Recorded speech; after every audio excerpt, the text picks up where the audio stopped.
कि मैं अपने घर आ गया। मैं घर जब आ गया तो पीछे से बेल बजाई किसी ने। जब बेल बजाई तो मैंने ऊपर से देखा तो अपने टेरिस से तो नीचे कुछ साहब खड़े हैं। मैं खैर नीचे चला गया, हल्का हल्का अंधेरा था तो मैं गया। जी कह जी इमाम साहब आपसे एक सवाल करना। मैं क्या? कहा जी मैं अभी मस्जिद में मैंने नमाज़ पढ़ी है, ये तैयबा मस्जिद में, आप गालिबन इमाम है वहाँ, तो वहाँ मैंने नमाज़ पढ़ी तो वहाँ तबलीगी जमात आई हुई है।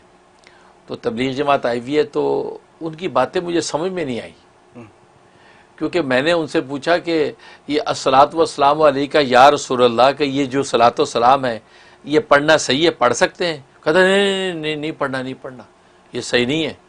उन्होंने मुझे यूँ डांटा कि ये नहीं पढ़ना। तो मुझे समझ में नहीं आई कि ये नबी पाक सल्लल्लाहु अलैहि वसल्लम पर सलातो सलाम है और वो क्यों मना कर रहे हैं? वो कह रहे नहीं पढ़ना, ये नहीं पढ़ना, और ये नमाज वाला दुरूद इब्राहिम ये पढ़ा करो।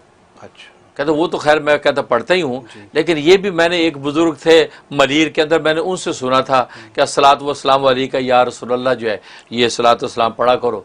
तो मैं पढ़ता होता था, तो मैं उनकी तालीम में बैठ गया तो मैंने उनसे ये सवाल पूछ लिया। ये बात उसने कही तो मुझे जब उन्होंने ये जवाब दिया तो मुझे बड़ी परेशानी हुई कि यार ये क्या कह रहे हैं।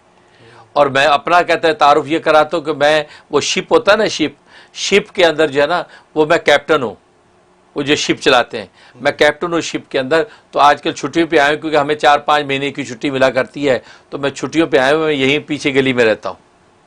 मैं कहा अच्छा। कहते ये सवाल है मेरा, तो आप क्या कहते हैं? जी।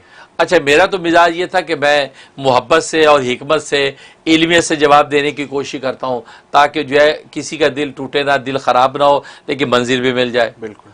तो मैंने कहा असल में बात यह है कि ये आपने जो सलातो सलाम का पूछा ना, अस्सलातु वस्सलामु अलैका या रसूलल्लाह, अच्छा मुझे ये बात तो पता थी कि ये सलातो सलाम भी कंट्रोवर्शियल बनाया हुआ है कि बरेलवी मकतबा फ़िक्र के लोग तो हर जगह पढ़ते हैं और देवबंदी मकतबा फ़िक्र के लोग मना करते हैं कि नहीं पढ़े, जैसे तबलीग जमात वालों मना कर दिया। अब मैं खुद जो है उलमा देवबंद का जो है वो शागिर्द हूँ और देवबंदी मसलक का आदमी हूँ, हैं।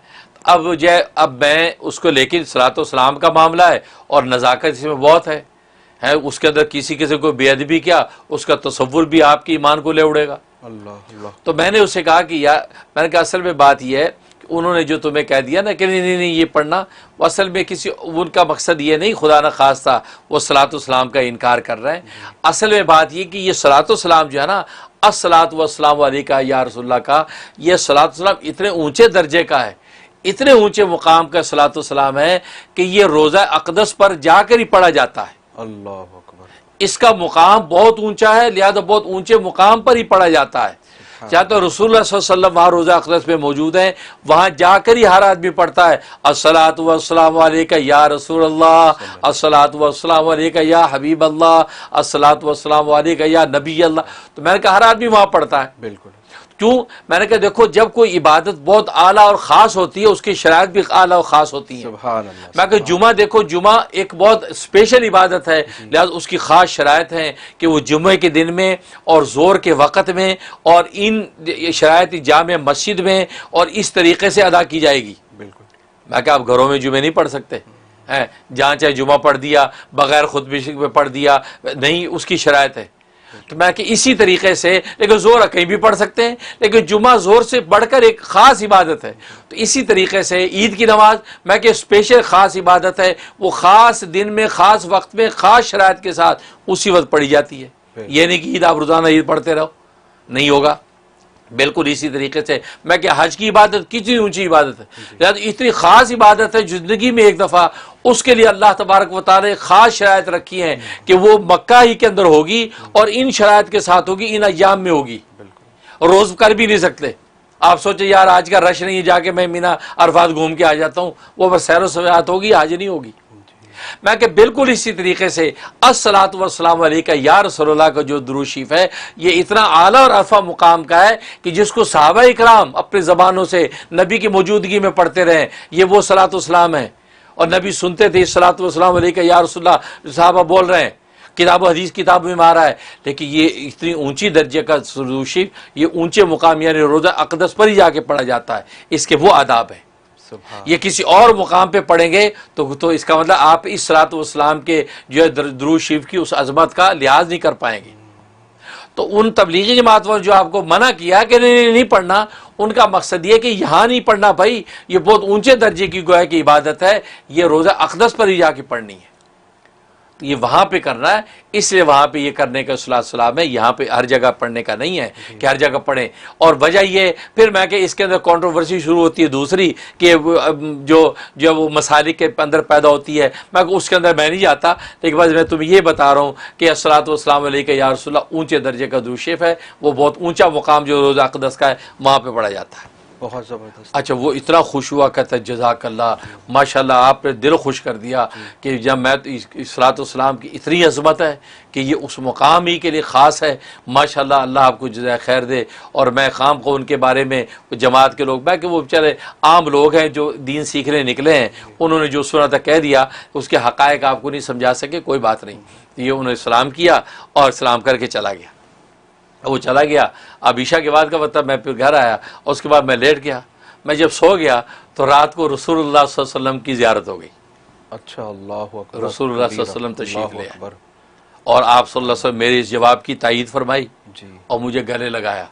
गले लगा के मुझे इतना चूमा, मुझे याद नहीं है कि मेरे इधर चूम रहे हैं, इधर चूम रहे हैं, माथा चूम रहे हैं, गाले चूम रहे हैं, बार बार चूम रहे हैं, सर चूम रहे हैं, इतना आप बोसा फरमा रहे हैं कि मुझे वो उसको लुत्फ़ लज़्ज़त याद आती है तो मैं और रोंगटे खड़े हो जाते। सुभान इस कदर प्यार कर रहे हैं मुझे।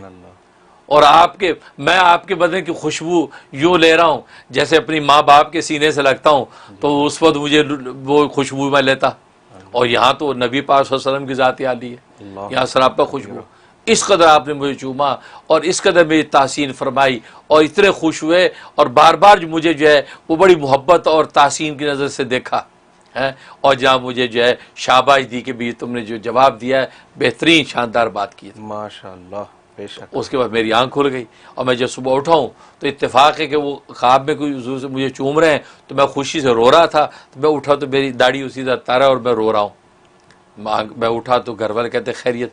मैंने कहा मैंने ख्वाब देखा है बड़ा जी, और रात का वाक़या मैंने बताया ही था उनको। तो उसके बाद रात ये देख, सुबह ये रात को ख्वाब देख लिया। तो फजर पढ़ के हम फ़ौरन जो है वो दस्तगीर 14 नंबर फला मस्जिद, वहाँ मेरे वालिद निस्बती मेरे पीर व मुर्शद शहीद इस्लाम हुस्नुल औलिया हज़रत मौलाना मोहम्मद यूसुफ लुधियानवी शहीद क़ुद्दीस सिर्रुहु वो थे। तो मैंने कहा मैं अब्बा जी को जाके बताता हूँ। तो मैं फ़ौरन जब वहाँ पहुँचा, फजर के बाद उनसे मुलाकात की, तो वो ये सारा किस्सा मैंने सुनाया। मैंने कहा अब्बा जी मैंने ये रात एक बंदा है उससे ये सवाल किया था और मैंने ये आगे से ये जवाब दिया। तो रात को रसूलुल्लाह सल्लल्लाहु अलैहि वसल्लम तशरीफ़ ले आए, मुझे सीने से लगाया और इतना चूमा। तो अब्बा जी इतने खुश हुए, खुशी के से आपका चेहरा तमतमा गया। फरमाने लगे तुमने तो ऐसा शानदार जवाब दिया, ऐसा शानदार तो इमाम रूमी नहीं दे सका। कहा कि इमाम रूमी ने भी एक ऐसी इसी तरह की एक बात जवाब देने की कोशिश की है, लेकिन इमाम रूमी से ज्यादा खूबसूरत मिसालें तुमने पेश की। बेशक उन्होंने जो मिसाल पेश की वो मुझे बताई वालिद साहब अब्बाई शहीद ने कि इमाम रूमी ने ये मिसाल पेश की, लेकिन फरमाया कि वो भी उस दर्जे की मिसाल पेश नहीं कर सका जैसे तूने ये मिसालें पेश की माशाअल्लाह। और तूने इस दुरूद शरीफ की अजमत को जिस तरीके से खोला है का कमाल कर दिया और रसूलुल्लाह सल्लल्लाहु अलैहि वसल्लम के हक़ कबूल हो गया तुम्हारे जो।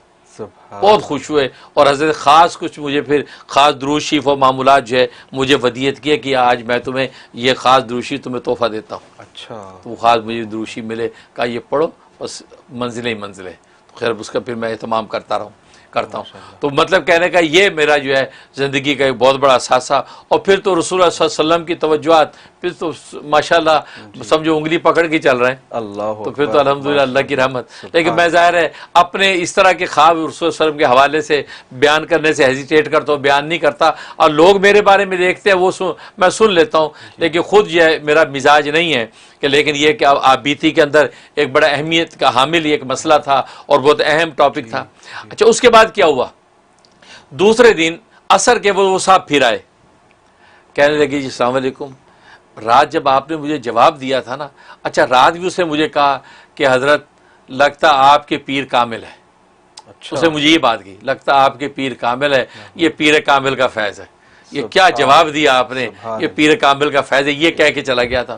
तो अगले दिन असर में आया, असर की नमाज़ पढ़ी, मुसाफा किया कि हजरत मुझे यकीन हो गया कि आपके पीर कामिल हैं, मुझे आप अपने पीर और मुर्शिद के पास ले चलें, मुझे उनसे बैत होना है। अच्छा, मैंने कहा अच्छा, मैं कहा चलो, मैंने तो तैयार किया, मैंने कहा आज मगरिब पढ़ के ना हम चलते हैं।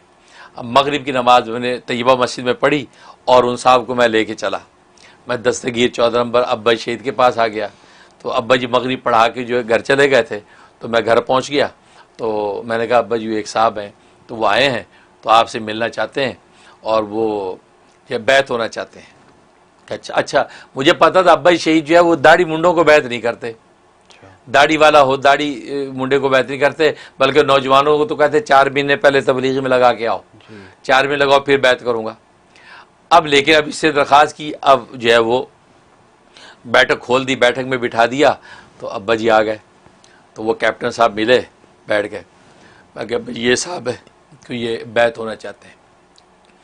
तो हज़रत फरमाया कि अच्छा मज़े की बात, मैंने वो जो वाक़े अब्बा जी से शेयर किया था मैंने सुबह, मैं ये बताना भूल गया कि ये अब्बा जी ये वही आदमी है। अच्छा, ये वही साहब है। मैंने कहा बताऊंगा तो, लेकिन वो अब्बा जी आ गए, फिर उनकी एक हैबत, फिर वो मेहमान भी आ गए, तो मैं बता नहीं पाया कि अब्बा जी ये साहब थे जो सवाल करने आए। अच्छा। मैं कहा चलो मैं बैत हो जाए फिर बताता हूँ। जी, तो अब्बा जी ने कहा जी बैत। तो हज़रत ने देखा, उसका चेहरा देखो तो दाढ़ी क्लीन शेव।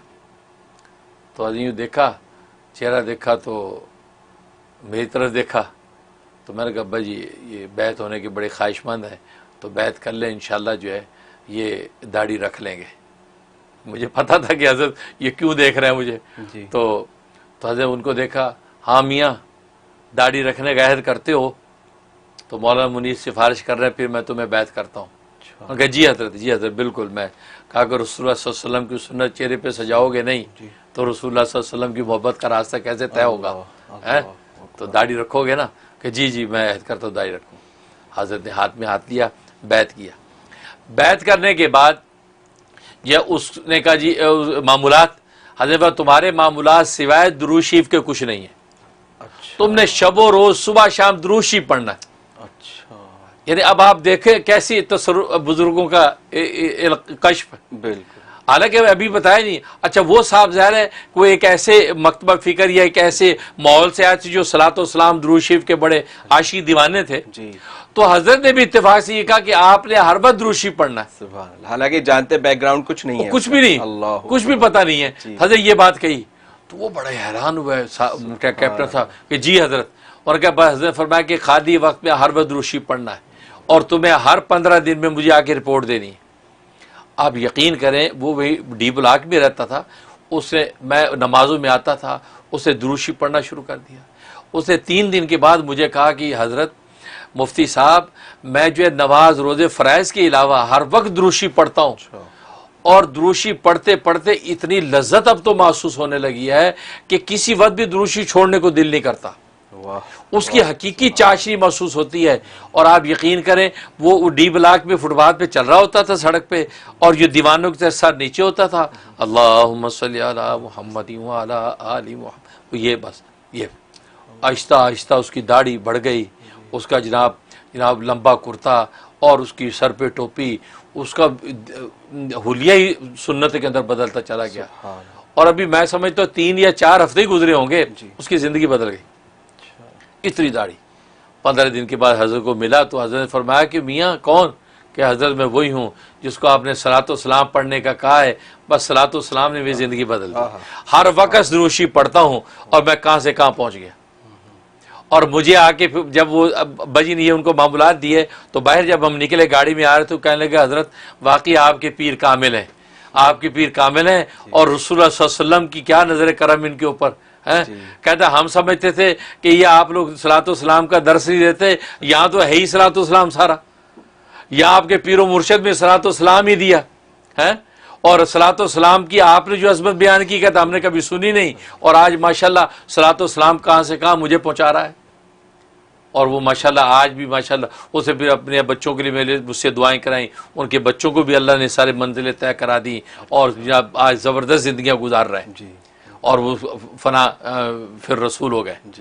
तो कहने का मतलब ये वो वाक़या ज़िंदगी में आते हैं। तो ये मुझे आप बीती का वाक़या याद आया सलातो सलाम के हवाले से, नाज़रीन की जो है मैंने गोश गुजार किया है। अल्लाह ताला इसको कबूल मंजूर फरमाए। आमीन सुम आमीन। हज़रत बहुत लुत्फ़ आया और हज़रत हम आपके रियली न्याज़मंद हैं कि आपने इतनी पर्सनल एक्सपीरियंस की बातें हमसे शेयर की।